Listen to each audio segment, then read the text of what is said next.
mga lalabs! Welcome back sa aking channel. For today's video, meron lang po tayong i-share na products. Isa sa mga ginagamit ko araw-araw. So, ayan. Ipakita ko na sa inyo. Charan!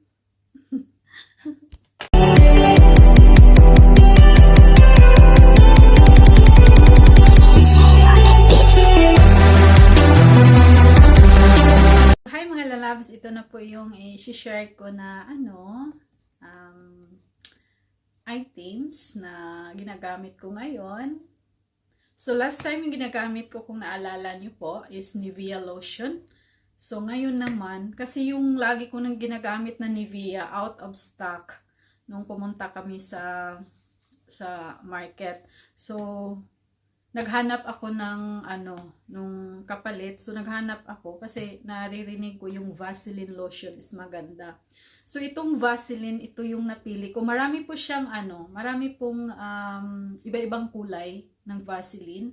So ito yung napili ko. Healthy Bright. UV Extra Brightening. Kasi nga, 'di ba, mahilig ako sa mga whitening. Kaya ito po yung tawag ko, pinipili ko. Tapos, Glow to Glow lotion. Tawag dito, 10 times active triple UV filters. Vaseline Jelly. So, kaya ito yung pinipili ko kasi, syempre, brightening, pang whitening. So, maganda siya mga lalabs dahil mas sticky yung Nivea compare dito. Tapos, ang ganda talaga niya gamitin na lotion. Medyo mahal nga lang siya. Pero pareho lang din sa yung Nivea naman din, mahal din. Ang ganda. Ang ganda kasi pagkatapos mong lotion, yung parang lang, wala lang. Pero nagkintab-kintab siya. Ganda niya gamitin. So, konti-konti lang yung kasi mahal siya. Meron siyang malaki nito. Kaso nga lang yung pumunta kami, walang out of stock sa malaki. Buti na lang meron siyang maliit. So 200 ml. Yung malaki ata is 500. I'm not sure ha, 500 or 300. I think is 500 yun. So ayan. So ito na lang yung nabili ko.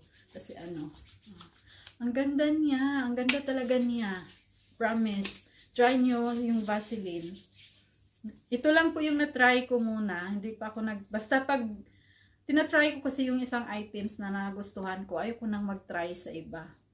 So, kaya ito na yung ko. Tapos next time, bibili ako pag naubos. Maganda siya kasi hindi siya malagkit. Kapag matagal sa sa tawag mo sa skin, ang ganda talaga niya. So, ako pa naman naglo-lotion ako whole body after maligo. Ayan, naglo-lotion ako, pati mga singit-singit dyan, mga basta dito, lahat, mga tiyan-tiyan, nilolosyonan ko.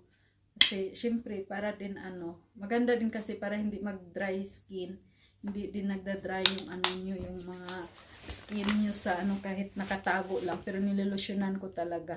Ayan, kunti-kunti lang kasi budget. Tingnan mo yung, ko, tiyan. Ayan. So, siya talaga. Maganda.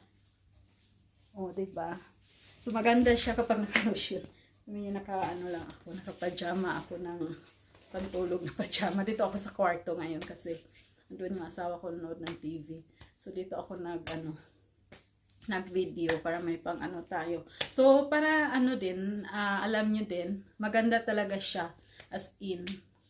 Siguro naman sa marami namang naka-try ng Vaseline. Pero first time akong nag-try ng Vaseline. Kaya sinishare ko po sa inyo. Ang ganda niya gamitin. Mas bet ko siya kaysa Nivea lotion. Medyo malagkit kasi Nivea lotion. Yung Nivea lotion din yung ginagamit ko. Yung parang din siya. Whitening. Ang ganda. Tingnan nyo. Maganda. Iba talaga pag nag-lotion ka. Yung balat mo. Hindi siya nag-dry. Ayan. Para pag naglo-lotion before pagkatapos pala maligo ko, naglotion ako lahat before ako magbihis, lotion na yan lahat. Tapos sa gabi naman, kasi mostly hindi naman talaga ako naliligo sa gabi, minsan nag-half bath ako kasi pagod, diba? Tawag dito, pero nag lang ako, syempre kilikili, hugas dito, ganan. lagi itong nalolusyonan ko yung dito lang. Pag sa gabi. Pero dito sa ano na, hindi na. Pag morning, lahat na yan nilolusyonan ko. So pag gabi naman, pinaghugas ka ng hugas, sabon. Dito lang. Yung ano lang. Tawag dito, shoulder hanggang dito. Sa kamay. Yun yung nilolusyonan ko sa gabi. Ayan. So, ayan, to try niyo mga lalabs. Maganda talaga siya. Yung Vaseline lotion. Yung UV Extra Brightening. Glow to Glow. Ayan. So, yun lang po share ko for today's video. So, hope ma-try nyo po mga lalabs. Hindi ko lang alam kung magkano ito sa Pinas. Kung meron ba siyang ganito sa Pinas, yung UV Extra Brightening. Hindi ko lang alam mga lalabs kung meron. Pero alam ko nga mayroong Vaseline lotion dyan, pero iba-iba kasi. Yung Nivea nga, minsan meron dito, minsan wala sa Pinas. Minsan meron sa Pinas na wala dito, kagaya sa shampoo din. Minsan meron sa Pinas din, wala dito. Kasi yung shampoo din ba, iba-iba yung kulay, iba-iba yung mga ingredients na ano. So yung shampoo na sinishare ko last time, yung Palmolive, wala dito yung aloe vera. So sa Pinas lang makikita or mabili. Kaya nagpabili ako doon sa Pinas. Kaya ito, I'm not sure kung meron siyang Glow to Glow lotion, yung UV Extra Brightening, Vaseline. So, kung meron, ayan, ito try nyo mga lalabs, maganda. So, ito lang po yung share ko for today's video. Bye-bye everyone. Thank you so much to all my subscribers, silent viewers, Team Bakbakan, shout out to all my friends, legit friends, close friends. Thank you very much sa love and support. Ayan, mag-iingat po kayong lahat. And ayan, see you next vlog. And bye-bye. I love you all. God bless everyone.